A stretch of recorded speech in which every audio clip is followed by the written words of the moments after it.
Nang ang madilim na ilaw ng bahay ay sumisikat sa tarangkahan, ito ay mapatla at mahina, at tanging ang silweto lamang ng figurang papasok mula sa pinto ang bahagyang naliwanagan. Matapos buksan ng mga dahon ang pinto, kalmado ang mukha, at malamig na nakatayo ang mga mata sa sulok ng patio ng pinto. Tahimik ito, parang nagpapalit ng isang kaluluwa, ang ugali ng buong tao ay ganap na nagbago. Isa-isang pumasok mula sa malaking frame ng pinto na may suot na iba't ibang itim na tight-fitting figure. Ang makapal na itim na leather boots ng damo ang tanging uniforme ng grupong ito. Sa harap ni Yang Chen, may 7 lalaki na may iba't ibang hitsura, kuryosidad, excitement, at palabiro. Magkaiba sila, ngunit isang bagay ang malinaw. Ang mga ito ay tiyak na hindi fuel-efficient lamp. Nasa unahan ang isang lalaking may kaaya-ayang kutis at may magandang katangian. Ang hawk nose ay ang kanyang pinakakilalang tampok. Kung may espesyal, ang mga mata niya ang hindi masyadong gusto ni Yang Chen. Ito ay isang uri ng, lahat ay nasa ilalim ng kontrol, sapat na kumpiyansa upang madama ang mga tao na walang magawa. Ang Eagle Hawk-nosed man ay humakbang pasulong at inabot si Yang Chen. Sa unang pagkakataon na nakilala ko, ang pangalan ko ay Broken Blade, Yanhuang Iron Brigade, at isang leader ng grupo ng Dragon Group. Inabot ni Yang Chen at nakipagkamay sa kanya. Yang Chen, Yulei International Male PR. Bakit hindi mo sabihin ang totoong pagkatao mo?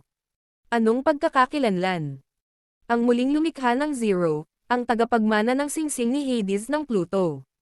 The Broken Blade said very succinctly. Huwag magsalita tungkol sa ibang pagkakakilanlan, hindi mo dapat itanggi ang dalawang pagkakakilanlan na ito. Hinawakan ni Yang Chen ang kanyang ulo. Ang paggawa ng isang linya, ang pagmamahal sa isang linya, ngayon ay isang relasyon sa publiko ng lalaki. Ito ay tungkol sa nakaraan, at kung ano ang gagawin. I want to mention, let alone, hindi matutuloy ang dialogue natin. Ito. Kaya mo ba? Masayang tanong ni Yang Chen.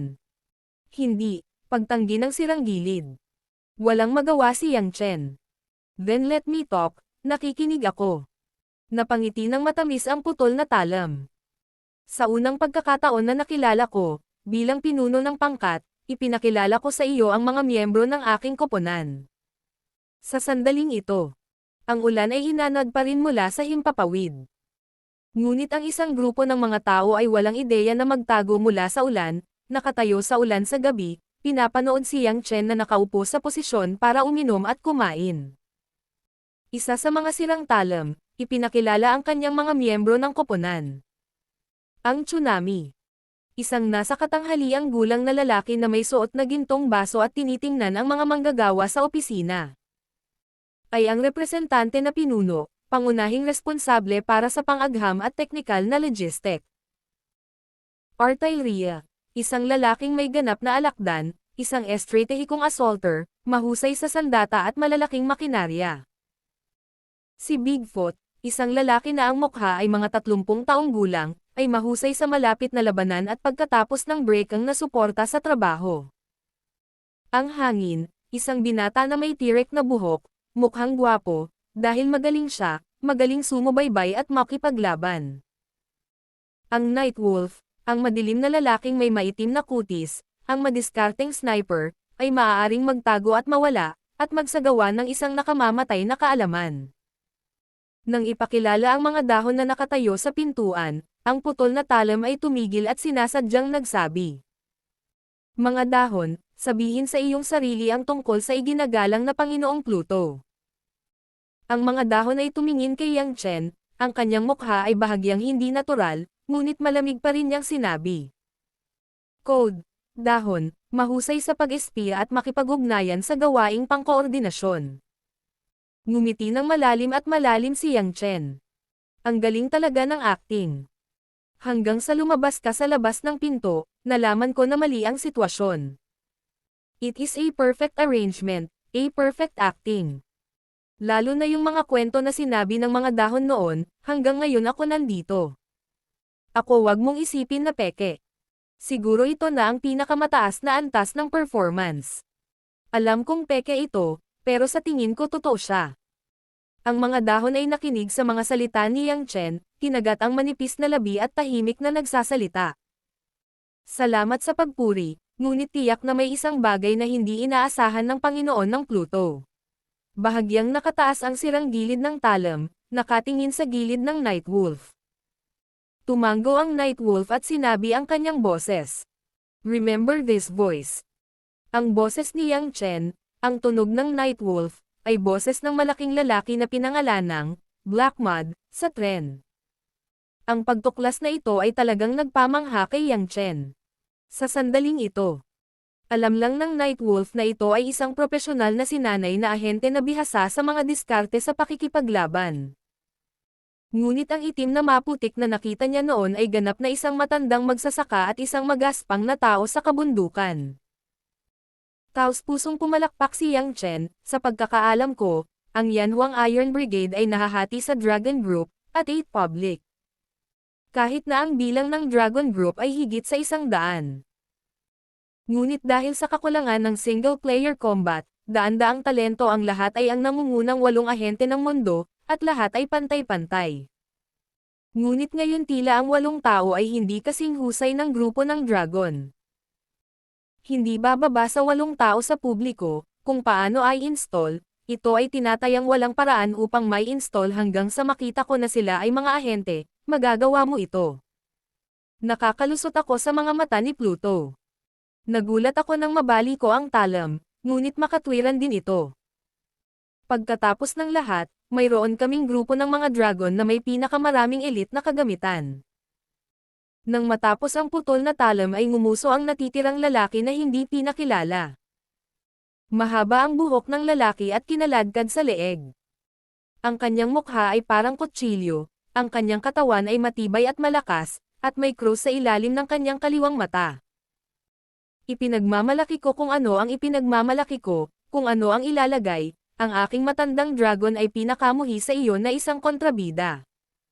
Ang naputol na talam ay natigilan sa lalaki, Dragon. Huwag mong kalimutan ang misyon na ito, ako ang punong konduktor. Huwag mong hamanin ang aking limitasyon. Kapag gusto kong sumama at pasanin ang kalungkutan ng iyong bag na dayami. Gusto kong makipag-away sa apelyidong ito Yang. Sabi ko noon, mas malakas siya kaysa sa matandang dragon ko. Hindi ako kontento sa matandang dragon. Kung hindi, para dyan, ikaw ang misyon ng Dragon Group, ang 8 miyembro natin ay hindi bihira maghalo. Sabi. Ngumiti si Tianlong Chong Yang Chen. Apelyido Yang, hintayin mo ang misyon na ito, kailangan mong paglaruan ang matandang dragon, sabi ng matandang nakaabo na damit na mas magaling ka sa akin, hindi ako nagpatalo o hindi. Pag-usapan natin ito mamaya, ngumiti si Yang Chen sa kanyang puso. Ang orihinal na lalaki na parang bomba ng kulog ay si Tianlong, isa sa 8 tao. Ayon sa impormasyon sa memorya, ang taong ito ay isang bulgar na disipulo ni Shaolin mula sa murang edad. Nagpractice siya ng isang templong Buddhist. Isa rin itong practitioner ng Shaolin Orthodox Dragon Clan. Sa mga galaw, masasabing perpekto ito, maliban na lamang kung ang kanyang sariling lakas ay higit sa doble kaysa sa kanya, kung hindi, hinding-hindi niya mababali ang kuko ng kanyang Buddha. Kabilang din ito sa 8 miyembro, at kilala bilang unang taong may puwersa.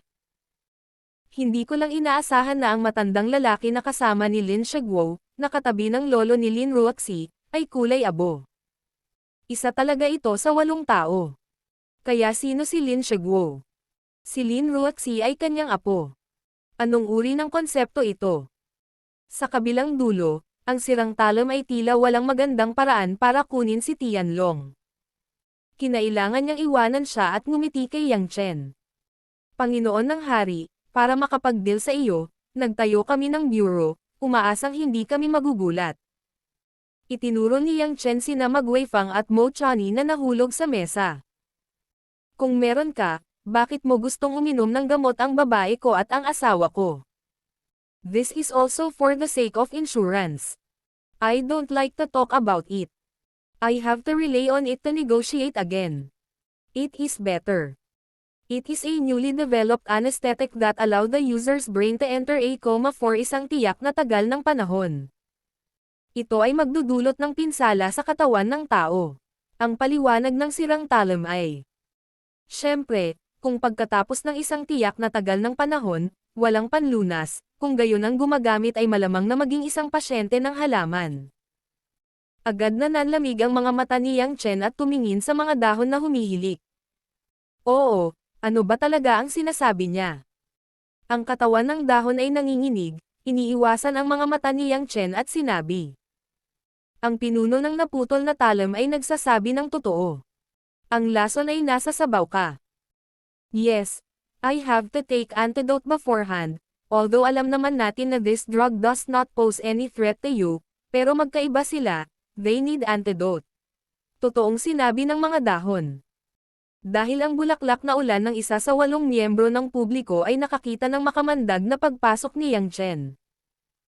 Ang katawan ni Yang Chen ay hindi natatakot sa mga lason, at alam ito ng Yanhuang Iron Brigade. Matapos makinig sa mga dahon, halos naiintindihan ni Yang Chen ang pangyayari. Ang lahat ng ito ay dapat na ako ay nataman ng baril, at nagkataong nandito ako kasama si Mo Chani, at mula noon, ako ay binilang ng grupo ng mga dragon. Sa tren, ang itim na maputik na squatting ng Night Wolf, na may mga, hindi kinakailangang dahon, ng mga dahon, hayaan ang mga dahon na makuha ang tiwala ni Yang Chen at Mo Chani. At ang tagulan lang, para ang mga dahon ay hindi na kailangang maghanap ng anumang dahilan, maaari kang manatili sa bahay ni Mo Chani, na ginagawang mas kumpleto ang kanyang pag-arte. Kung tutuusin, miyembro ito ng Dragon Group. Hindi ito ang antas ng mga ordinaryong ahente. Ang magandang paningin ni Yang Chen, at ang katotohanan na hindi niya nakikilala ang mga dahon ng pagtatanghal, ay isang especially iya. Hinayaan lang siya ng bowl ng mushroom soup na uminom ng gamot nang hindi pinaghihinalaan ni Yang Chen. Kung hindi, kasama si Yang Chen sa napakaraming taon. Halos likas na pagmamasid, paano mapupunta ang mga ordinaryong ahente sa hakbang na ito, kahit na mabigani mo si Magwei Fang, hindi ka malito kay Mo Chani na nakapaligid kay Yang Chen. Bagamat hindi ko alam kung ano ang tunay na plano ng Dragon Group, ang babae at ang biyenan na nagmamalasakit dito sa ngayon ay nakalatag na. Ang antidote ay kailangang makuha sa pamamagitan nila, at kailangan nilang makipagtulungan sa kanila. Siyempre, ang lahat ng ito ay dapat na ideya ng Dragon Group. Hindi nilayon ni Yang Chen na pilitin na sirain ang sitwasyon. Bagamat nalasan ang dalawang babae, hindi ito mahirap para kay Yang Chen, ngunit ayaw ni Yang Chen na magalit sa Yanhuang Iron Brigade. Sa sitwasyon, sisikapin nila ang kanilang makakaya upang takpan ang kanilang sarili sa gayong mga pag-iisip. Tiyak na gusto nilang humingi ng tulong. Balak makinig ni Yang Chen. Nang makitang hindi nagsasalita si Yang Chen, tahimik na nagmumuni-muni, naputol lamang ang talon kapag si Yang Chen ay walang magawa, ang kanyang mukha ay naging mas kontento, pagkatapos ng lahat, ang plano ay nasa kanya. Pluto man o Zero, ang pinuno sa likod ng Zero ay bumalik sa China. Isa itong dragon na uod, hindi lahat sila ay nasa pugad pa. May panunuya sa puso ng putol na talam, at ang kanyang mukha ay napakapurol. Aniya. Sa tingin ko ay halos naiintindihan na ni Lord Pluto ang kasalukuyang sitwasyon. Pagkatapos, hayaan mo akong sabihin sa madaling sabi na sa pagkakataong ito ay umaasa ako na si Lord Pluto ay maaaring sumulong at tulungan tayo upang makumplito ito. Misyon. Dahan-daang ibinuhos ni Yang Chen ang kanyang sarili ng isang baso ng rice wine at bumantong hininga. Sabihin mo. Malabo ang tubig at parang tinta ang mga bundok. Makalipas ang kalahating oras, malapit ng hating gabi, tahimik na lumipad ang isang full-body silver black-armed helicopter mula sa isang kagubatan sa bundok. Ilang kilometro ang layo ay ang Kunshan Village, na nakaalis na. Ang helicopter ay umikot at pagkatapos ay squats timog kanluran. Lumilipad sa dilim, isang dulang lang ay mahirap makilala. Ang driver ng helicopter ay ang deputy leader ng Dragon Group, ang Tsunami, at ang co-pilot ay ang coordinator at ang tanging babaeng dahon. Sa oras na ito, pinalitan ng mga dahon ang pulang Amerikana na isinusuot ng babaeng magsasaka sa bundok, nakasuot ng itim na damit panggabi, at naibalik ang karaniwang pampaganda. Mula sa isang purong magandang babae sa kabundukan, naging maganda at seryosong ahente ng Dragon Group. Sa backseat cabin, sumando si Yang Chen sa isang upuan, simula sa helicopter, at hindi siya tumigil sa pagsasalita tungkol sa sirang gilid ng misyon. Sa likod nila, nakapikit ang ibang miyembro ng Dragon Group. 8 lang sa kanila ang naghihilik, at hindi sila natatakot dito. Hindi iniistorbo ni Tian Wang Laozi ang kanyang pagtulog. Matapos makinig sa isang serye ng mga paliwanag ng sirang talam. Bagamat ito ay napakahirap. Ang taong ito ay nagsasangkot din ng kaunting kaalamang humanistiko paminsan-minsan. Sadyang ipinadama ni Yang Chen na siya ay napakakultural, ngunit malamang na naiintindihan pa rin ni Yang Chen ang layunin ng masusing pagsisikap ng Dragon Group na makapasok sa bansa. Ang misyon na ito ay pangunahin upang harangin ang isang grupo ng mga tao na nagnanais na ilibing ang Buddhism Tantra sa Tibetan Buddhism. Ayon sa mga turo ng Tantric Buddhism sa Tibetan Buddhism, si Dapha Rulay ay may mahalagang posisyon ng doktrina ng pananampalataya, at tanging ang Dharma na ipinasa ng King Kong of the Great Day ang pinagtibay bilang orthodoxy. Kung walang ganoong gininto ang figure na sinasabing nagbigay ng hindi mabilang na buhay na Buddha mana mula noong sinaunang panahon. Kung gayon ang mga Tibetan sa mga lugar ng Tibet ay hindi makatitiyak sa orthodox na katayuan ng mga pinunong Tibetan. Sa lugar na ito ng panatisismo ng relihiyon, ang kakulangan ng pundasyon ng pananampalataya ay katumbas ng paglubog sa buong rehiyon sa isang mapanganib na sitwasyon ng pagkawatak-watek. Ang kahalagahan ng teritoryo ay maliwanag. Gayunpaman, sa pagkakataong ito ang sitwasyon ay lubhang espesyal. Hindi ibang tao ang nagnanais na magnakaw ng batas. Ito ang nakatatandang Buddhism elder na may pananagutan sa katawan ng batas, at si Tanjong. Ang Dan Dynasty ay hindi isang pangkalahatang Buddhist B.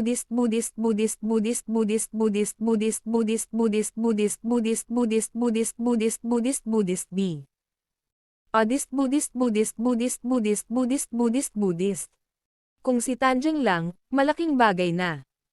Kung ayaw mong magpadala ng Dragon Group para magsagawa ng Sinch Interception, palagi mo siyang matatalo para mabawi ang kanyang katawan. Gayunpaman, ang paghihimagsik na ito. Gayon din ang 4 na hari ng Tantric.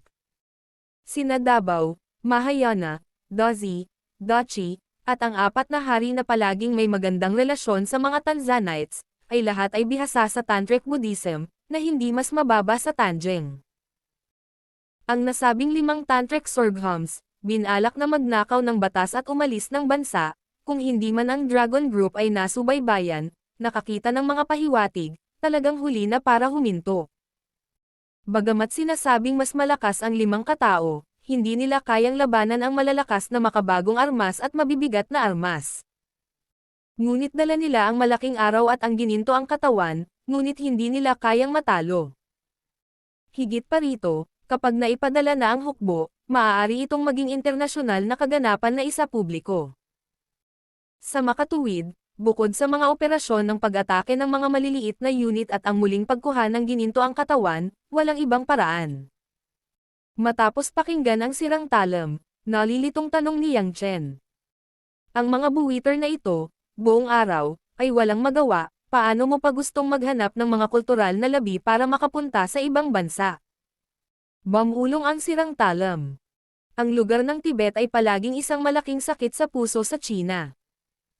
Ang mga lihis, masuwayan na mga Buddha ng kulto na ito ay hindi lumilitaw sa isang araw o dalawa. Sinisikap lamang nilang alisin ang mga lugar sa Tibet, upang makuha lamang nila ang kapangyarihan. Hindi nakakagulat na gumawa ng ganoong hakbang. Nasaan na sila ngayon? Napalibutan kami ng aming hukbo sa lugar ng Danjiang at pansamantalang nanirahan sa isang maliit na templo ng Buddhist. Nakipag-away kami noon at pinilit silang umatras, kaya umalis sila ng walang sandali. Ngunit ang mga gwardya sa hangganan ay hindi mataas. Ang mga espesyal na puwersa na binabantayan ni Yun Xiaoshite at ng kanyang mga alagad ay itinuturing na isang mapanlinlang na walang laman na plano ng lungsod. Ngunit dahil mapanganib ang lupain, wala silang kagamitan sa transportasyon, at walang magiging problema sa ngayon, ngunit hindi ito magtatagal. Mahaba. Nang marinig ko ang pangalan ng Yun Shitai, parang pamilyar si Yang Chen at naisip ito. Ito ba ang pinakamatandang guro sa Yunxiao sa 8? Oo, mukhang pamilyar pa rin si Lord Pluto sa sitwasyon ng Yanhuang Iron Brigade, at bahagyang napangiti ang talam. Kumunat ang noo ni Yang Chen. Tara Yunxiao Shitai. Siyam na tao ka dito. Natatakot ka pa ba sa 5 buwiter? Mayroong higit sa 5 mga kaaway. Ang malaking paa na nakapikit sa tabi niya ay biglang nagsingit ng isang pangungusap. Sirang talam na interface. Panginoon ng Pluto, alam mo ba kung saan nila balak dalhin ang katawan ng batas sa pagkakataong ito? Saan? Estados Unidos. Natigilan si Yang Chen, at ang ilan sa mga sakit ng ulo ay nahuli ang buhok. Hindi mo sasabihin sa akin, darating ang mga Blue Storm. Ayon sa maaasahang impormasyon na nakuha ko mula sa punong tanggapan, ang US Blue Storm ay nagpadala ng higit sa 3 mga ahente upang pumunta at tumugon. Walang impormasyon para sa kanila upang masira ang aming blockade, ngunit kung gagawin nila, marahil ay hindi namin mahanap sa tamang panahon. Dapat ay napakalinaw ni Lord Pluto, sa lakas ng agham at teknolohiya, ang Blue Storm ay ang hindi mapag-aalinlangan ng numero 1 sa mundo. Noong panahong iyon, ayon sa lakas ng Blue Storm Agent, bagamat mayroon tayong pangunahing koponan sa 9 na tao, ang mga dahon at tsunami ay nabibilang sa mga non-combat personnel, ang aming mga posibilidad ay talagang napakaliit. Ang putol na talam ay mahirap mabigat. Mayroon ka bang grupo ng 100 katao sa iyong grupo ng Dragon? Bakit hindi ka tumawag ng ilang tao? Nakangiting tanong ni Yang Chen. Ano ang alam mo? Sumigaw ang balbas na artilleria. Mayroon tayong higit sa 100 tao sa grupo ng Dragon. Dapat nating isaalang-alang ang pambansang seguridad ng milyon-milyong kilometro kwadrado sa buong bansa, at hindi man lang natin sila ipinapadala sa ibang bansa. Maraming tao. Bumantong hininga ang itim na mukha na Nightwolf. Artillery, igalang ang Panginoon ng Pluto. Igalang ang isang umutot. Hindi ang mga kalakal ang ating dinaya. Hindi ko talaga maintindihan kung bakit gusto ng organisasyon na hilingin sa taong ito na tumulong. Mas mahusay na tumawag ng isang pangkat ng mga espesyal na puwersa, kahit na ilang sirang baluti ay tulad pa rin. Hinamak ang artilleria. Artillery, ikaw ang utak na binomba ng baril. People's Blue Storm ay sikat sa mga ahenteng may kapangyarihan at high-tech na firepower. Nagpapadala ka ng mga espesyal na puwersa para makipaglaro sa mga armas, hindi ba ito ay merienda para sa mga tao? Sabi sa gilid ng bibig. Sila ay isang grupo ng mga masasamang tao na iniisip na sila ay magiging tao, walang multo, tatawagan silang kakayahan. Lahat sila ay genetically modified fakes. Takot sila sa kanila, at hindi sila takot sa baril. Isang grupo ng mga miyembro ng Dragon ang nag-usap tungkol sa pagiging matigas ang ulo at mahina, ngunit nagtalo sila. Hindi inisip ni Yang Chen na ito ay kawili-wili. Lumingon siya para humingi ng sirang talam. The team leader, you try to pull me out, just to let me help you against Blue. The people of the Color Storm. Ang sirang talam ay nagsalita tungkol sa mga nakaplanong bagay, at nagtaas ng kaunting tagumpay. Pakiusap din sa Lord of the Kings na huwag masyadong sisihin. Wala akong choice kundi magdisenyo ng serye ng mga plano pagkatapos mag-apply sa organisasyon. Kapag tapos na, bibigyan mo ba ako ng antidote? Nakahiga sa kama sa bahay ang babae ko at ang biyenan ko. Matagal na akong takot sa lamig. Sabi ni Yang Chen na may depresyon. Bago lumabas, dinala ni Yang Chen sina Mo Chani at Mag Weifang sa itaas, inilagay sila sa kama, at nilock ang pinto ng bahay, para lamang lumabas kasama ang grupo ng Dragon. Tumango ang putol na talam. Natural iyon. Kapag natapos na ang mga bagay-bagay, hinding-hindi na sila magdadala ng gulo sa pamilya ni Lord Pluto. Matapos lumipad ng mahigit 2 oras, sa wakas ay dumaong ang helicopter sa isang mabatong bangin sa gilid ng isang ilog. Dito, 4 na dark green military account ang naset up, at mahigit 100 armadong lalaki na armado ng baril ang nanunood sa pulisya sa lahat ng direksyon. Sinundan ni Yang Chen ang grupo ng mga tao ng Dragon at kinuha ang helicopter. Pumasok siya sa pinakamalaking account ng militar. Ang temperatura ay bahagyang mas mainit. Ang pansamantalang puting ilaw ay nagpawi sa dilim ng umaga. Pagpasok ko pa lang sa kampo, nakita ko ang 2 futon na random na inilagay sa tapat ng kampo. Sa futon, 2 dawas na madre na nakasuot ng plain green na robe ang binihisan para bihisan ang babae. Ang babaeng nakaupo sa harapan ay parang nasa edad 40, at ang mga mata ay may mga paa, ngunit ito ay maganda pa rin, at ang mukha ay maganda. Kung ang mga bundok ay natatakpan ng plema, ang mga labi ay pula at puti, at ang saloobin ay kalmado at puno ng oriental na klasikal na kagandahan. Ang alindog. At sa tabi niya, ang parehong mga kamay ay nakaharap, na tumutukoy sa babaeng madre ng orchideas. Nakasuot ng isang madre na sombrero, ang mukha ay parang puting nyebe, at ang puting lotus ng tubig na tumutula na lotus pond, malinaw at malamig na tubig, malinaw. Tubig ito ay parang isang batang replika ng matanda. Tumayo na ang matandang babae na si Nie at binasag ang malinis na damit. 2 natulala na mga mata ang bumungad sa mga taong pumasok, at pagkatapos ay dumiretso sa mukha ni Yang Chen. Ito si Pluto. Tinapik-tapik din ng munting madre ang robe at tumayo. Parang 20 fanghua. Na-curious din siya sa mga sariwang bagay. Nang makita ang kanyang amo na same time na nagtatanong, tumingin din siya kay Yang Chen. Lihim na hinangaan ni Yang Chen. Ito maliit na lumang madre sa labas ng kung ano ang tahanan, isang MILFs, isang bata at maganda, parehong babae ay kapansin-pansin, isang robe balot, mas mukhang kaaya-aya, mapang-akit krimen. Nakita ng matandang madre si Yang Chen na nakatitig lang sa 2 babae, at hindi sumagot, at biglang may patong na galit sa kanyang mga mata. Pluto, anong tinitingin-tingin mo? 2 beses ngumiti si Yang Chen. Ito si Yun Xiaoshite, makikita ko ang guro at ang munting guro. Ano ang makikita sa mahihirap at maliliit na tao? Masyadong hindi kanais-nais na tanong ni Yun Yunshi. Medyo kinakabahan ang ilang miyembro ng Dragon Group, tulad ng Broken Blade.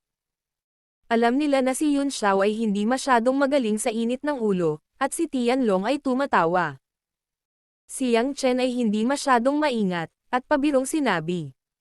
Ang ulap ay napakahusay upang mapanatili ang pagpapanatili, anong mga pampaganda ang karaniwang ginagamit. Ipakilala ang pagpapakilala. O magbigay ng isang lihim na recipe. Hindi mo alam. Nagtatrabaho ako ngayon sa fashion industry company, produce din ang cosmetics na ito. Ibig sabihin, walang magandang formula. Tignan mo ang itsura ni Yun Xiaoshite, I think it is definitely good maintenance, it is better to cooperate and cooperate, pag nag-launch ka ng product, paano naman ang pera? Nagsalita din si Yang Chen ng ilang salita. Tila naisip ni Yun Xiaoshite na si Yang Chen ay isang malisyosong mga awit, at marahas na hinugot ang kanyang bitbit na espada mula sa tagiliran, malamig na liwanag, Huang Ruo Qiu Shui. Huwag kang ang bata. Kapag nagkita kayo, hindi mo na mapipigilan. Parang kailangan mong turuan ng leksyon ang kawawang Nepal ngayon, tapos negosyo ang usapan. Isang malinaw na buntong hininga, si Yun Yunshi ay masyadong totoo para ay ugoy ang Willow Sword, sinaksak si Yang Chen. Masyadong galit ang guro. Nang makitang napakainit ni Yun Xiaoshite, magsisimula siyang makipagkita at ilang miyembro ng Dragon Group ang kinakabahan din. Ang putol na talam ay sumigaw, ngunit hindi nakinig si Yun Xiaoshite, isang sword light ang nagmapa ng puting bahaghari, na tumusok sa lalamunan ni Yang Chen. Ito talaga ang buhay ng tao. Ang puso ni Yang Chen ay isang mapait na ngiti. Hindi ko inaasahan na ganito katahimik ang monghe na ito, ngunit sa harap ng kahangahangang espada, hindi ako nagmamadali. Nagkataon lang na nag-flash ng isang hakbang. Sa kaso na hindi inaasahan ng lahat, ito ay direktang na-flash sa ulap. Huli na ang guro. Nahulog ang espada ni Yun Xiaoshite at agad na lumiko, ngunit nakita niya si Yang Chen na nakatayo sa harap ng kanyang tiyahin, ang batang babae na parang malamig na jade. Dinilaan ng maliliit na tiyahin ang malaki. Puno ng tubig na mga mata, puno ng nakakatakot na tingin, at tinitigan sila ni Yang Chen, at dalawang nakakalasing na pamumula ang lumitaw sa magandang mukha. Yung donor, bulong ni Tita Xiao daw sa takot. Si Yang Chen ay napaka-interesante. Ang titig ng batang babae na ito ay parang pinakadalisay at purong mataba at matabang jade. Ang katawan ay puno ng natural at breathable na kapaligiran. Kung wala ito sa gitna ng kabundukan, hinding-hindi ito magiging Katanji Tangi. Little girl, how old is this year? Hindi ka ba 9 love? Hindi napigilan ni Yang Chen na asarin ang cute na batang babae na ito. Tila hindi naintindihan ni Xiao Daogu ang itinanong ni Yang Chen, at pumikit siya at tumingin na blanko. Si Yun Xiao ay sobrang galit at namula. I still dare to blatantly play my disciples. Are you bullying me? Pagkatapos nito, muling nagwagayway ng mahabang espada si Yun Yunshi, sa pagkakataong ito ay mas mabilis na ang putok, itinuro ni Jiang Wang na nauna na ang isang mabangis na espada. Si Yang Chen ay hindi nang ahas na manatili ng labis. Kinailangan niyang magbalik-balik sa maliit na kampo ng militar. Sa bawat pag-iwas niya, may espada at kasunod, at sunod-sunod na pumutok ang hangin. Ang eskrimador ng Yun Xiaoshite ay walang katapusan, at ang masiglang eskrimador ng kampo ng militar ay puno ng mga butas. Nakita ng iba na mahirap silang hikayatin. Kailangan nilang panoorin si Yang Chen na hinabol ng master ng Yun Xiao, at tumakas sila at tumalon, at ang kampo ng militar ay nagkagulo. At natigilan ang munting tiyahin nang makitang hinahabol ng kanyang amo ang kakaibang lalaki kung saan-saan, ngunit ang ilan ay nag-aalala tungkol sa lalaki, ang kanyang amo ay kakilakilabot. Huwag kang tumulong. Tatakas ka lang. Napag-alaman na kahit 12 ng mga espada ang nasaksak, ngunit maging ang damit ni Yang Chen ay hindi mantsa. Itinigil ng guro ni Yun Yun ang espada at tinanong ang kanyang mukha. Tumigil din si Yang Chen at ngumiti. Ito ay isa sa ilang mga dakilang inapo ng Shushan Genpai. Ang talon ng espada ay talagang napakatalino. Hindi ako nangangahas na lutisin ito, o masangkop para sa akin na makatakas. Nako, kahit maglakas loob ka, baka hindi mo kayanin. Masyadong kinuha ni Yun Yunshi ang mahabang espada, at nagpakita siya ng kaunting kulay. Alam mo na ang espada ng mga dukha ay naipasa mula sa bundok, ngunit ito ay may ilang mga mata. Huwag kang mag-alala, hintayin mo itong malaking kaganapan, at pagkatapos ay tumira sa iyo. Ang ilang tao sa Dragon Group ay naaliw. Bagamat isa si Yun Xiaoxi sa 8 miyembro, ito lang talaga ang pinakamatandang hinalinhan sa Yanhuang Iron Brigade. Wala silang lakas ng loob na hawakan ang noo ng kanyang matanda. Salamat, masyadong mapagbigay ang guro, pag-usapan muna natin ang tungkol sa negosyo, sabi ng putol na talam na may mapait na ngiti. Tumanggo si Yun Xiao at kumaway sa maliit na kalsada na naging hanggal. Huaylin, lumapit ka sa master, huwag hayaang magsara ang apprentice. Ang pangalan mo ba, Huaylin? Tinanong ni Yang Chen si Shaolin na ngumiti. Si Xiao Wagu Huaylin ay sumulyap sa kanya na may takot, tumakbo palayo at nagtago sa likod ng mga ulap, matalinong parang kuting. Nakakaawa ang mukha ni Yang Chen, sa totoo lang, ito ang unang pagkakataon na nakakita siya ng isang monghe na isang monghe. Ito ang madre ng China. Kung ano ang malamang naiisipin ng madre tungkol dito. Sa makatuwid, ang kanyang interes ay malakas. Kahit na ito ay 2 dawas na babae. Hindi masyadong dalisay, ngunit sila ay kaakit-akit, ngunit ang mga matatanda ay kailangang labanan ang kanilang sarili, ang mga maliliit ay natatakot sa kanilang sarili. Ano ito? Ang munting Panginoon ni Huaylin ay ang malapit na disipulo ni Yun Xiaoshite. Lord Pluto din mangyaring huwag mong kunin ang kalayaan. Ikan-away ni Yang Chen ang kanyang kamay. Alam ko, pagkatapos ay pag-uusapan mo ang mga bagay-bagay. Ang langit ay maliwanag, at ang araw ay maliwanag. Ang mga buwiter ay dapat na tumatakbo sa oras. Si Yun Yunshi ay masyadong kulubot at nakasimangot. Anong buwiter? Maghimagsik man si Tanjeng at ang apat na prinsipeng tantric, sila rin ang mga sorghum ng reincarnation ng Tibetan Buddhism. Tatakas ka lang, dapat nasa iyo ang pangalan mo. Malayang makasigaw ang mga alagad. Ngumiti si Yang Chen Shanshan at direktang itinikom ang kanyang bibig. Ang kanyang sariling makulay na hitsura ay tila nagpagalit sa matandang tiyahin na ito, o upang maiwasan ang hangin. Iyon ay si Huilin Xiaodaogu, na palihim na humahawak sa kanyang ulo at tinitingnan si Yang Chen, ang malahiyas na alakdan, puno ng mga pagdududa, ay tila hindi pa nakakita ng ganoong tao. Kapag nakita ng sirang talam na na-stabilize ang sitwasyon, nagsisimula itong ipaliwanag ng detalyado ang susunod na pagkilos ng Blitz. Magbukas ng spectroscopic instrument, lumilitaw ang isang pares ng inaasahang mapa sa mga tanikala ng account ng militar, na siyang partikular na terrain ng hangganan ng danjang dito. Itinuro ng putol na talam ang mapa at ipinaliwanag. Ang aming kasalukuyang posisyon ay nasa itaas ng kanyan, at mayroong isang maliit na alluvial na kapatagan. Ang sinaunang templo ng dragon ay nasa timog ng maliit na kapatagan. Ang 5 tao tulad ni Danyo ay pupunta. Na umalis maliban na lang kung humiram ka ng helicopter, kailangan mong dumaan sa Canyon Pass sa silangan. Kung dadaan sila sa Mountain Pass at Pasulong, aalis sila ng bansa na halos walang distansya. Sa oras na iyon, ang hukbo ng India ay makikipagtulungan sa kanila, at hindi namin magagawang makialam. Iyon ay, dapat nating pigilan sila sa lambak at bumalik sa katawan. Ito ay tulad nito. Tumanggo ang putol na talam at tumalikod para tanungin ang tsunami na kanina patahimik. May balita ba sa asol na bagyo? Umiling ang tsunami.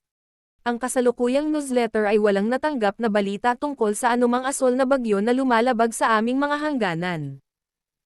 Ngunit hindi nila ibinukod ang paggamit ng mga high-tech na paraan upang maiwasan ang pagtuklas ng radar.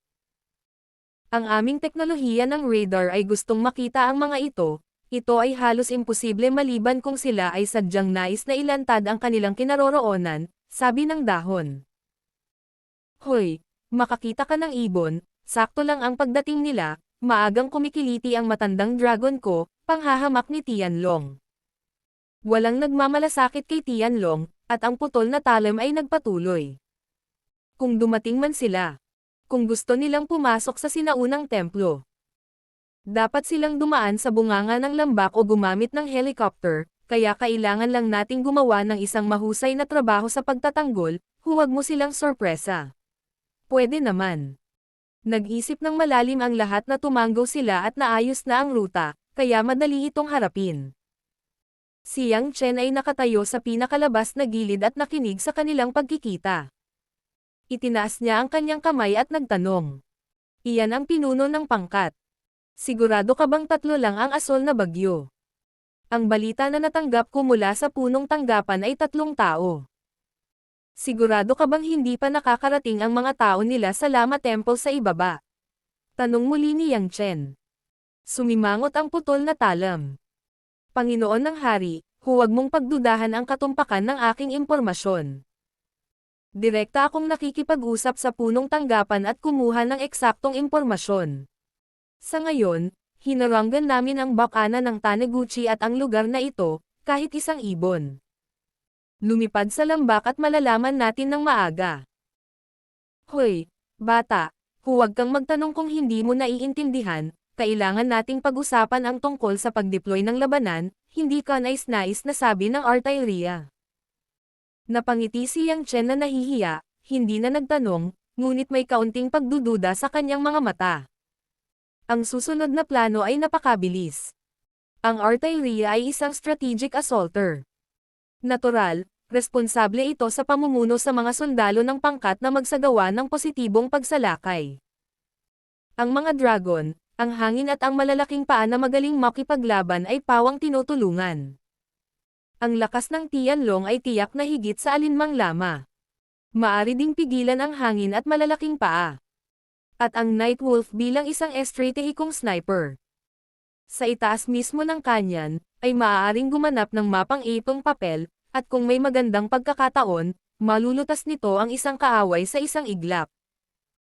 Si Yun Xiaoshite, gayon din ang dalawang tagapag-ugnay ng mga dahon at tsunami, ay may pananagutan sa pagbara sa bibig ng lambak, at ang sirang talam ay ang pangkalahatang utos. Sa pagtatapos ng turn ni Yang Chen, direktang sinabi ng sirang talam. Kung dumating ang mga tauhan ng asol na bagyo sa schedule, dapat nilang suportahan ang dinastiyang Dan at ang mga tao, at dapat silang umasa sa Panginoon ng Prinsipe. Pagkatapos ng lahat, ang pagpapalitan ng apoy kasama ang ilang mga nakatagong organisasyon sa ibang bansa.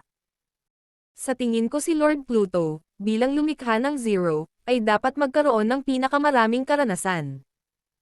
Ang ibig sabihin ay lahat ng mga tao ng asol na bagyo ay may pananagutan kay Yang Chen. Isa siyang duwag na makatakas lang, kita ko ang putol na talam, maling tao ang tinatanong mo. Ngumisi si Yun Yunshi sa paghamak. Oh, pero mabilis akong tumakas. Tumingin si Tianlong kay Yang Chen na may mapanoksong tingin.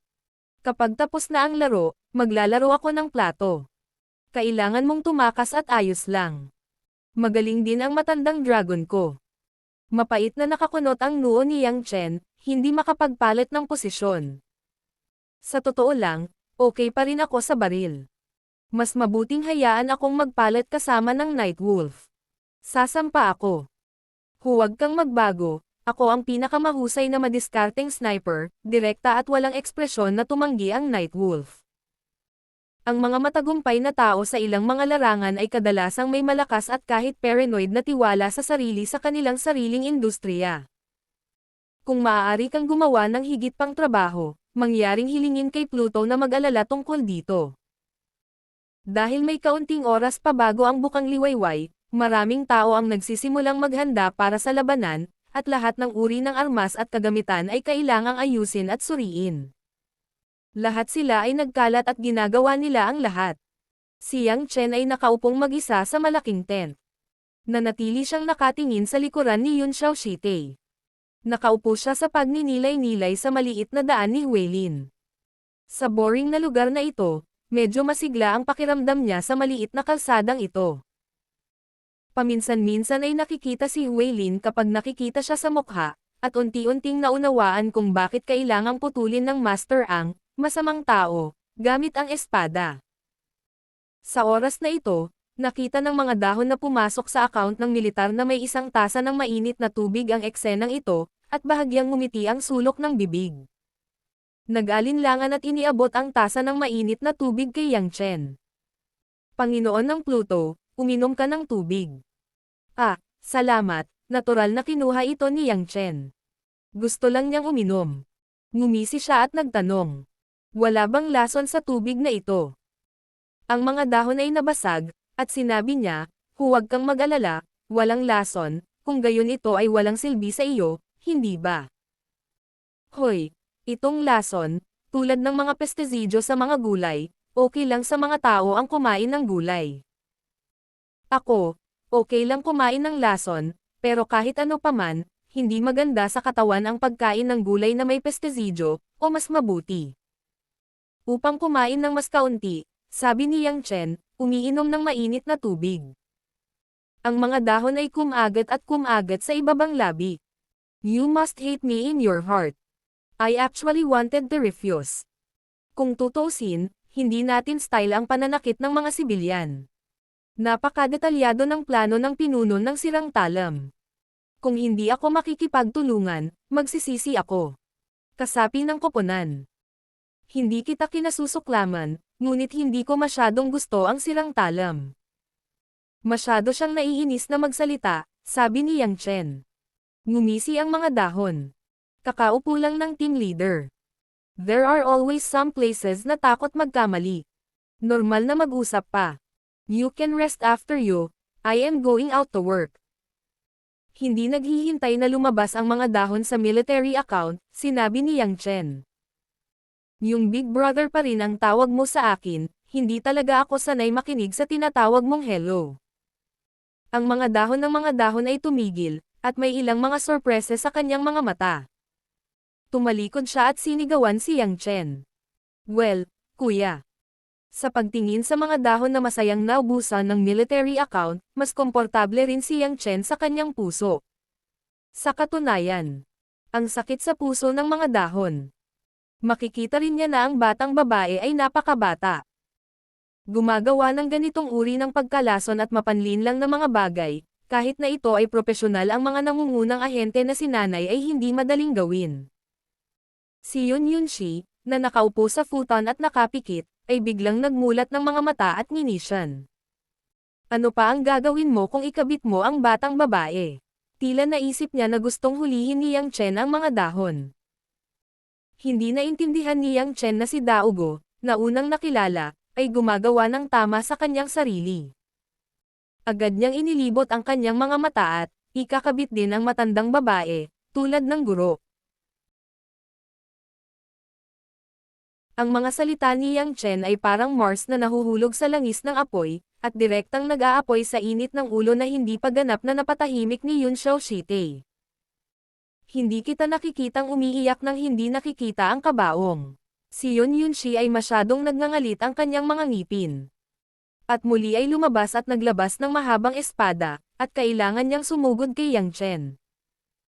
Ngunit bago sumugod ang manggagawi sa ulap, si Huilin, na nasa likuran niya, ay hinayla ang mga damit ni Yun Xiaoshite at mahinang sinabi. Guro, huwag mag-alala tungkol dito, huwag natin siyang pansinin, o tapusin muna ang gawain. Ang nagbabagang diwa ng Yun Xiaoshite ay tila nalipol sa isang iglap, magpahinga, bawiin ang espada, at ngumiti at hinawakan ang mukha ng makinis na mukha ni Huilin. Well, listen to you, labas tayo sa ibang camp, hindi kasama ang mabahong lalaki. Together. Well, matalinong bumangon si Huilin at hinawakan ang mga braso ni Yun Xiaoshite at sumama sa kanya. Nang makalabas siya sa military account, lumingon si Huilin at pumasok kay Yang Chen para isuka ang pulbos na malambot na dila at gumawa ng maislan na mukha. Ninanais din ni Yang Chen na, muling kamatayan. Hindi inaasahan na ang mga salita ni Xiao Daogo ay magiging mas epektibo kaysa sa 100,000 tonelada ng yelo. Direktang pinipigilan ang galit ng matandang Daogo, hindi maiwasang tumawa ng paulit-ulit. Naghihintay para sa isang pares ng mga kalsada upang makalabas sa account ng militar, ang mga dahon na kakaalis lang sa mahabang panahon ay bumalik at nakita ang nalulumbay na mukha ni Yang Chen. Nakangiting sinabi niya. Dayang, huwag mong maliitin ang Panginoon ni Huilin, siya si Yun Xiao. Ang mga disipulong pinahahalagahan ni Shitai ay minana na ang pagiging espada ng guro. Maaari silang ituring bilang mga haligi ng hinaharap ng ating Yanhuang Iron Brigade. Kahit na sila ay magkapatid, hindi sila nang ahas na magpahinga mula sa amo ni Huilin. No wonder so peteng. This time with A, biglang tumango si Yang Chen, originally suspected that this little road will not become a drag battle, this knows that people's military value is quite high. Ang mga dahon ay ngumiti at nagsabi. Ang munting amo ni Huilin ay si Yun Xiaoshite na nasa ilalim ng kita mula pa noong siya ay bata.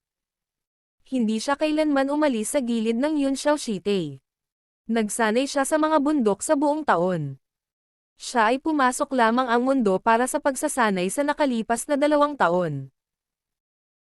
Kaya ang guro ay masyadong natatakot sa kanyang pagiging people bullying, makikita ito ng mahigpit, kung talagang iniisip mo siyang dage, kailangan mong dumaan din sa guro. Nakinig si Yang Chen, at medyo nabalisa. Ang lumang paraan na ito ay hindi maganda, ngunit kapag naisip mo ito, kailan mo gustong gumawa ng isang maliit na tiyahin?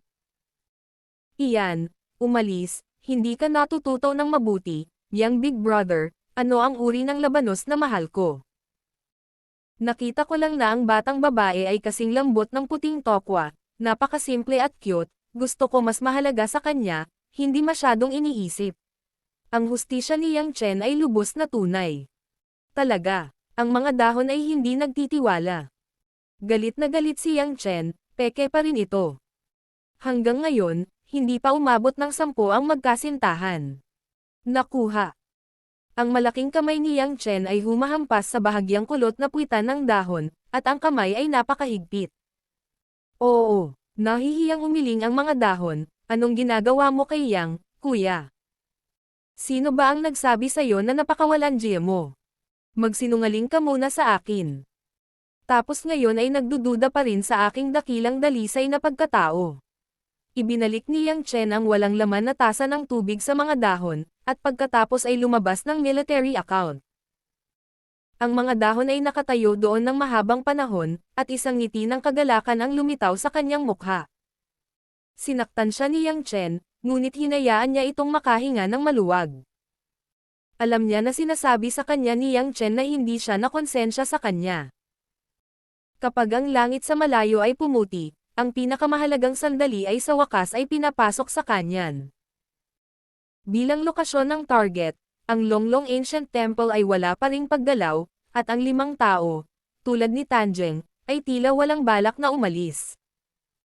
Ang plano sa pagpapatakbo na na-deploy sa madaling araw ay hindi pinahintulutan ang anumang pagkaantala. Nang handa na ang lahat, ang pangkalahatang salaysay ay inilipat sa bakana ng kanyan, at dinala rin ang mga instrumento. Sa ilalim ng utos ng Sirang Talam.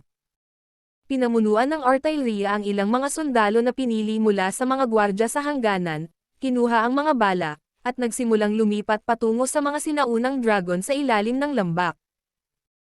Naka-standby ang Nightwolf, squatting sa bangin sa lambak, kung saan tumpak nitong matatanaw ang nakapalibot na lugar ng buong Temple of the Dragon, na nagpapatunay na walang abnormal na sitwasyon. Sa bakana ng kanyan, ang ibang mga gwardya sa hangganan ay bumuo ng isang blockade line. Pinamunuan ni Yun Shaoxi ang Huaylin Xiaodaogo at ang tsunami at mga dahon na partikular na nag-uugnay sa gawaing pag-uugnayan. Nagsagawa rin sila ng iba't ibang instrumento sa bagong gawang military account sa Taniguchi. Pagsubaybay. Dahil sa kalupaan, ang mga nakabaluti na sasakyan sa lupa ay hindi maabot sa oras. Isang helicopter lang ang pwedeng gamitin. Gayunpaman, sa naturang labanan, ang helicopter ay walang gaanong gamit. Pagkatapos ng lahat, ang mga hakbang sa proteksyon ay medyo mahina, kaya ang individual na labanan ay nasa ganitong uri. Ang sitwasyon ay nagiging lubhang mahalaga. Si Yang Chen ay nasa military account at tumingin sa screen ng surveillance sa display. Ang artillery at isang maliit na pangkat ng mga sundalo ay sumugod na sa paligid ng Dragon Temple. Ilang mga smoke bomb ang itinapon mula sa artillery, at ang iba't ibang kulay ng gas ay agad na napuno ang buong larawan. Umalangaw-ngaw ang malalakas na putok ng baril sa lambak, armado ng mabibigat na machine gun at baril na may dalang malaking pakete ng mga bala. Sila ay naging bihasa sa exploratory mapping, na pinipigilan ang pagkakaroon ng Tanjeng at iba pang mga ambush sa harap. Itong departamento, Peripheral Security, tapos na. Natanggap ng tsunami ang mensahe ng artillery at nagpadala ng mensahe sa Sirang Talam na humahantong sa ilang iba pang tauhan ng pag-atake. Sirang Talam, walang tambangan sa labas, tapos. Natanggap. Itinuro ng putol na talam ang mga mata ng ilang tao sa paligid, na may kaway ng kamay, hangin, malalaking paa, at mabilis na umaban si Tianlong mula sa likuran ng mga sinaunang preno. Hindi sila nakasuot ng camouflage uniforme tulad ng artillery. Nilagyan ng mga advanced na high-tech na kagamitan, may dalang mabibigat na baril, at nakasuot lamang ng malapit na light combat uniform. Kahit na hindi sila walang malasakit gaya ni Yang Chen. Sila ay walang malasakit sa mga bala. Ngunit para sa mga nangungunang ahente, ang mga ordinaryong baril at bala ay nawala ang kanilang pag-andar. Dahil ang proseso ng pagpapaputok ng bala ay sapat na para magkaroon sila ng oras upang umiwas, maliit-scale operations, at walang maiinit na armas. Mukhang maganda ang malamig na sandata. Ang buong templo ng dragon ay napapalibutan ng maulap na usok, at inutusan ng artillery ang ilang iba pang mga sundalo na patuloy na hamarang at sumubok ng apoy sa paligid. Nang ang putol na talam ay humantong sa Tianlong at iba pa na dumating. Pinahintulutan ng artillery ang ibang mga sundalo na umatras sa ilang talampakan ang layo mula sa Shaolong Temple para sa pagsubaybay. Hindi sila lumalabas sa loob, maingat sila, sabi ng artillery, at sumugod sa tarangkahan ng templo. Kumaway ang putol na talam at sumunod ang 4. Sa ulat ng militar sa bakana ng kanyan, hindi makikita sa display ang loob ng templo. Tinanggal ng mga dahon ang headphone at tinanong ang tsunami. Hindi pa rin ba kumikilos ang bughaw na bagyo? Hindi, walang indikasyon mula sa punong tanggapan. Bago iyon, ang pinuno ng sirang talam ay direktang nakipag-ugnayan. Kung may anumang paggalaw, ang pinuno ng sirang talam ay dapat na malaman ng maaga. Does it feel too risky? Hindi darating ang mga tao sa asol na bagyo. Tanong ng mga dahon at nakasimangot. Ang tsunami ay hindi rin makatwiran, nanginginig ang kanyang ulo at hindi alam. Si Yang Chen ay nasa bunganga ng militar, may hawak na lighter at patuloy na nagbibigay sa kanyang sarili ng ilang sigarilyo. Dahil sa talampas, ang kahoy na panggatong ay palaging hindi kayang lumaban, at matagal bago mag-apoy ang sigarilyo. Masiyahan sa paglunok ng lupa, bumantong hininga si Yang Chen. Sa nakikita ko, walang silbi ang manatili rito, maaari pa rin tayong pumunta sa templo para tingnan, paano? Hindi, maaari nating kontrolin ang pangkalahatang sitwasyon sa labas dito. Kung sakaling may dumating na may asol na bagyo, dapat silang iwasan, at hindi sila papayagang makipagkita kay Tanjeng. Ang tsunami ay puno ng kalungkutan. Tumawa si Yang Chenchi. Kaya mo bang kontrolin? Ang bughaw na bagyo ay papasok, hindi isang airdrop, o isang helicopter gunship. Maaari mo bang pigilan?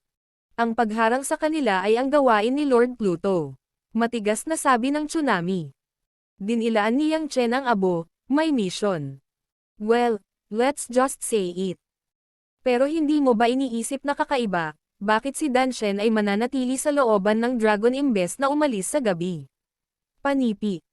Natakot sila sa amin, hindi sila ng ahas na gumalaw, naghihintay lang sila ng rescue. Iyan ang iyong sariling hula. Walang magawang ngumiti si Yang Chen. You don't dare to use strong firepower to kill them directly. The only reason is that if the body is more important than their lives, they can't let them go. Tiyak na alam ko ang puntong iyon. Kung ako, napakalapit na nito sa national border. Mas mainam na gamitin ang saplot ng katawan upang piliting lumabas ng bansa ang gabi.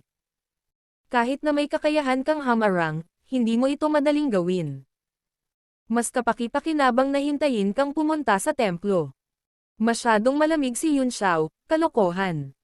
Sa sandaling umalis sila sa templo.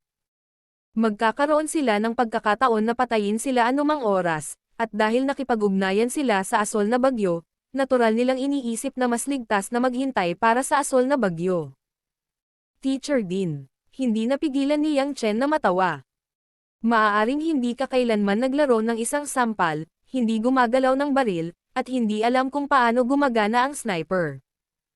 Ang layunin ng sniper ay umasa sa maraming parameter upang makalkula.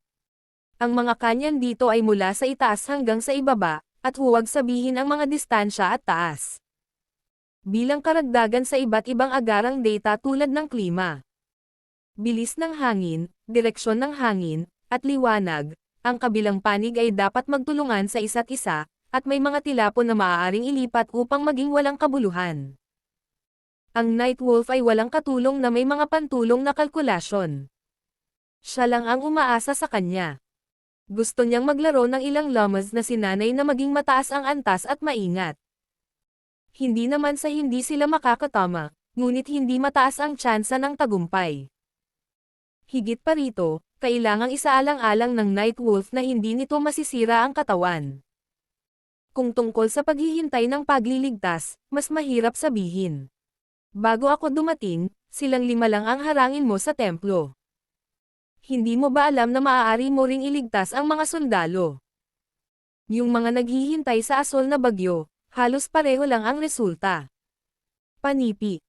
Pagkatapos ng isang salita, nagpakita ng malalim na pag-iisip si Yun Xiaoshite at ang tsunami at ang mga dahon.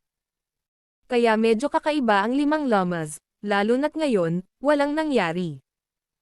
Si Xiao Huaguhuilin ay nakatingin sa mga tao ng may pagtataka, at tila hindi naiintindihan kung ano ang nangyayari. The analysis of Lord Pluto has some truth, pero naipatupad na ang plano, hindi natin basta-basta maaayos. Sumimangot ang tsunami. Biglang, sa instrumento ng pagsubaybay, ang larawan ay napilipit at naging isang itim na screen. Nagulat ang mga tao. Ang mga dahon ay agad na umabot at mabilis na nagtap sa keyboard, ngunit walang anumang pagpapabuti, ang mukha ay lumubog at sinabi. Oops! Ito ay isang malakas na electromagnetic interference, at ang aming mga kagamitan sa komunikasyon ay ganap na paralisado. Electromagnetic interference. Natural, walang ganoong paraan sa templo ng lama, at ang posibilidad ng iba ay nagpapasama sa mga taong naruroon. Nagsimula nang magkaroon ng aksyon ang bughaw na bagyo. Mukhang tinapon nila ang ating mga mata at tenga at pumasok sa bansa. Grabe! Hindi natin sila makontak ng artilleria. Nag-aalalang sabi ng mga dahon. Tumingin si Yun Xiaoxi kay Yang Chen na may kakaibang hitsura. Hindi mo sinasabi na kailangan mong pumunta sa monasteryo para makita ito. Bakit hindi? Bakit, hindi mo ba kailangan na pigilan ko ang aswal na bagyo dito? Nakangiting tanong ni Yang Chen.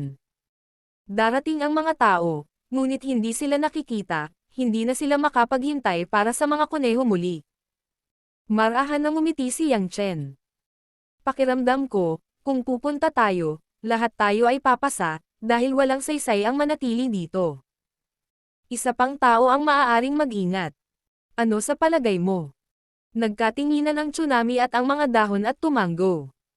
Hindi natuloy ang kanilang trabaho dahil sa pagkabigo ng instrumento. Nag-aalala rin sila sa lawak ng labanan sa hinaharap. Hindi nagtagal, sa ilalim ng pamumuno ni Yang Chen, 5 tao ang lumabas sa account ng militar at naglakad patungo sa Longgo Temple. Kasabay nito, ang artillery, sirang talon at iba pang mga tao na pumasok sa bulwagan ng panloob na bulwagan ng Templo ng Dragon. Ngunit natagpuan na sa loob ng bulwagan, ang 5 lamas, tulad ni Tanjeng, ay nakasuot ng pulang damit at nakaupo. Ang tansong estatwa ng bulwagan. Sa ilalim, bigkasan ang mga banal na kasulatan. Mimi Buddha Sound, ipinasa sa mga tainga ng lahat. Sa magkabilang panig ng pangunahing bulwagan ay ang mga sira-sirang haligi, at ang lacquer ay kupas na. Bago ang rebulto ng Buddha, ito ay isang amoy ng insenso, tulad ng asol. Hindi nakita ng buong bulwagan ang kapaligiran ng paghahanda para sa digmaan, na para bang ito ang simula ng kampana sa umaga. Ang mga nakatataas kay Danshen ay tila maputi, makaluma, at ang kanyang mukha ay tuyo, ngunit ang pares ng mga mata ay parang agila, diretsyong nakatingin sa 5 tao na sumugod sa bulwagan. Ang 4 na haring nakaupo sa harap niya. Sina Mahayana, Dozi, Davao at Dochi, ay pawang mayayaman, nasa katanghaliang gulang na mga laman na may buong hikaw, hawak ang mga kwintas na pininturahan ng kamay, puno ng mukha. Sa loob ng bulwagan, hindi mo makikita ang iba pang kalahating personal na anino. Ang artilleria ay ang pinakakagyatan. Nang makita na ang malaking araw ng pagtugis ay wala sa templo, ang machine gun ay direktang hamampes sa mga tiles sa sahig at nag-spark. Danyu. Ibigay ang gininto ang katawan, itanggal ang artilleria. Hindi sumagot si Tanjeng, nagmumura pa rin. Gale Wind, mabilis ka, hanapin ang buong Dragon Temple, kaming 4 ay nakatingin sa 5 taong ito. Sirang talam na utos. Ang hangin ay sumugod sa gilid, at agad na sumugod sa gilid ng bulwagan, ang figure ay kumikislap, talagang tulad ng parehong hangin, ang bilis ay napakabilis.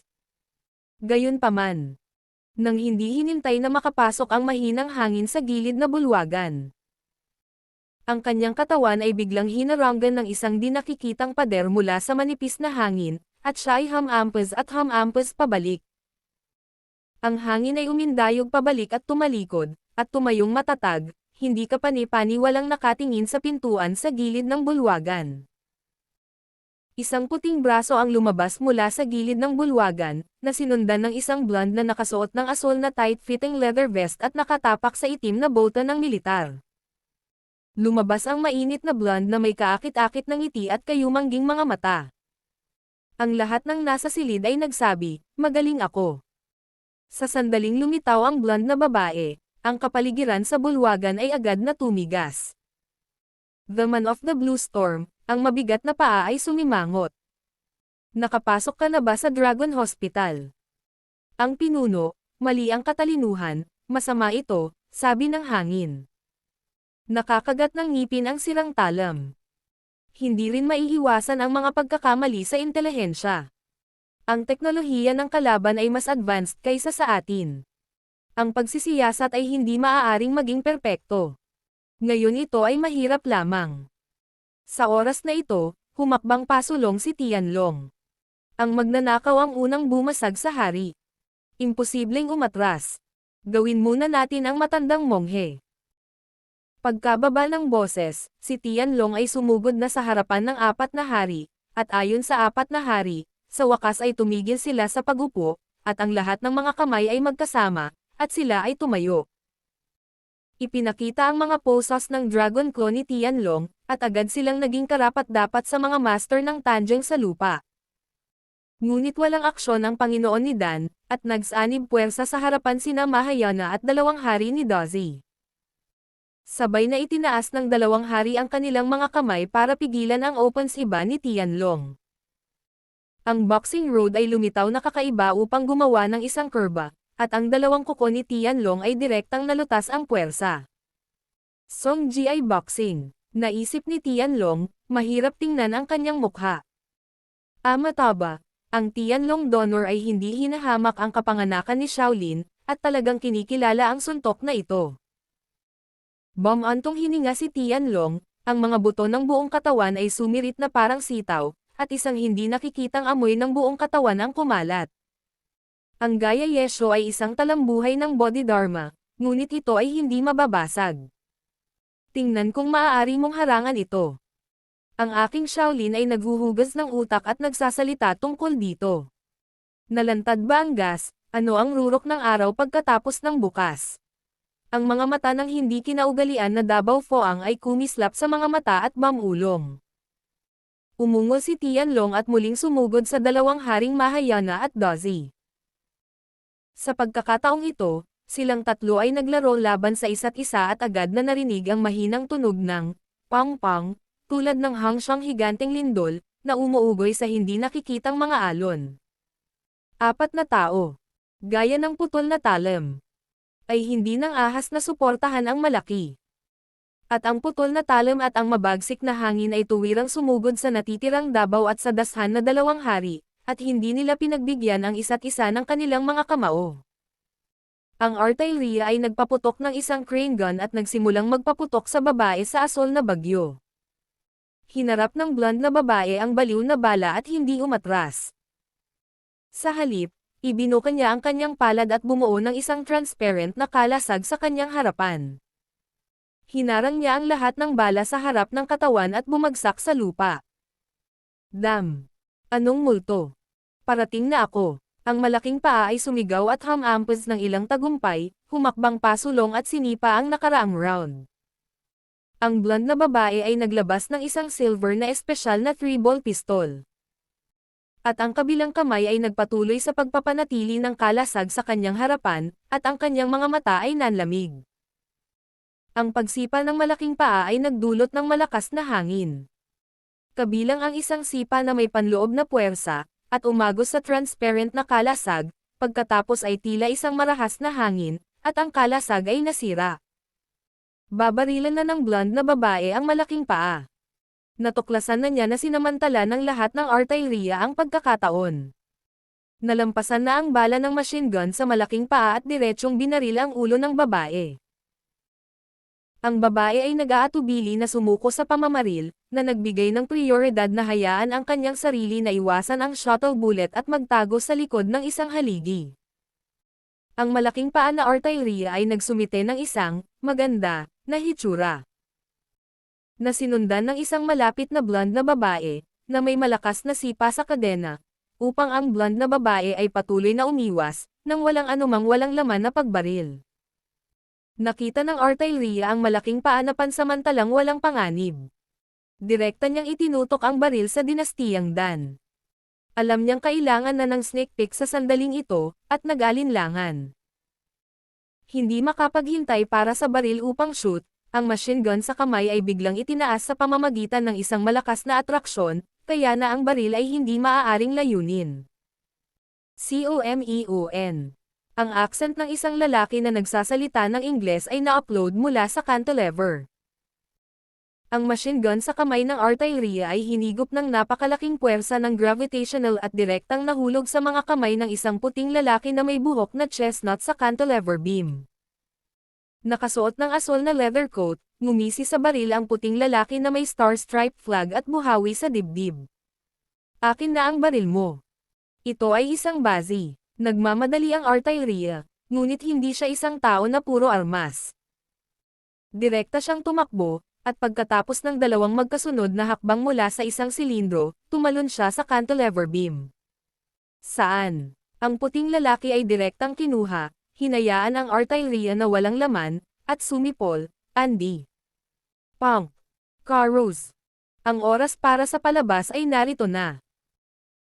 Sa sigaw, lumabas mula sa kabilang hall ang dalawang itim na lalaki na nakasuot din ng kulay asol na katad, nakasuot ng itim na salaming pang-araw, mapuputing ngipin, at nakangisi. Meron ding medyo maliit na maputing lalaki na may brown na sunglasses na biglang sumulpot sa gilid kung nasaan ang blonde na babae. Ang malaking paa na nakasalikop sa blonde na babae ay nahuli ng lalaking bumaba mula sa langit. Nakita ko na ang lalaki ay nagwalas ng isang paa patungo sa malaking paa. At ang malaking paa ay sinubukang gamitin ang parehong binti upang labanan, ngunit ayaw. Ang mga paa ng lalaki ay hindi pa dumarating, isang asol na kulay lila na agos ang dam-alloy sa kanyang mga paa. Ang malaking paa ay nagmamadaling binawi ang mga binti, at tumalikod at walang laman, na madaling iwasan. Ang mga paa ng daang lalaki ay aktwal na nakasuot ng isang pares ng metal na bota para sa pagpapadala ng agos.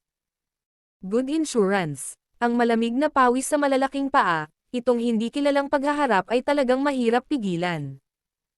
Sa oras na ito, ang hangin at ang sirang talam ay mahirap ding makilala sa Davao at Dashan. Ang lakas ng Tianlong ay mas mahusay kaysa sa Mahayana at Dozi, ngunit imposibleng manalo sa maikling panahon dahil sa isang kaaway. Ang artilleria at ang malalaking paa ay nagsama-sama, at ang limang asol na miyembro ng bagyo na biglang lumitaw ay medyo natulala. Damn! Huwag mong sabihin na 3 lang. Maingat na nakamasid ang artilleria habang dahan-daang lumalapit ang 5 tao. Pinindot ng malaking paa ang pindutan ng komunikasyon ng headset, ngunit narinig ko lamang ang disordered wave frequency, ang mukha ay direktang bughaw, naputol ang kontak, hindi makatawag.